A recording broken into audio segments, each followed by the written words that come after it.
তুই সবসময় আমার একটা ভালো বন্ধু ছিলি।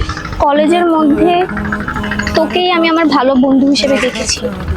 আমি চাচ্ছি না এইসবের কারণে তোর আর আমার বন্ধুত্বটা নষ্ট হোক। তোকে আমি কখনো ওরকম চোখে দেখিনি, তোর জন্য আমার কখনো ওরকম ফিলিংস ছিল না। এই জন্য আমি চাচ্ছি আমাদের বন্ধুত্বটা যেন এরকমই থাকুক। আমি দেখ, আমরা যেরকম ভালো বন্ধু ছিলাম, আমি চাচ্ছি আমাদের বন্ধুত্বটা যেরকম ওরকমই থাকে।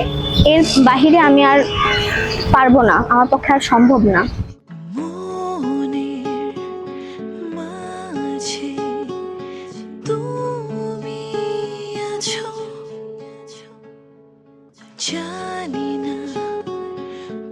কাছে আসতে যে সাহস লাগে, তার থেকে অনেক বেশি সাহস লাগে দূরে সরে যেতে। তাই দূরে যাওয়ার এই সাহসী গল্পগুলো পড়ে থাকে পুরনো গ্যালারিতে, ছেঁড়া স্মৃতি অথবা আমাদের নিত্যদিনের চিরকালীন অভ্যাসে।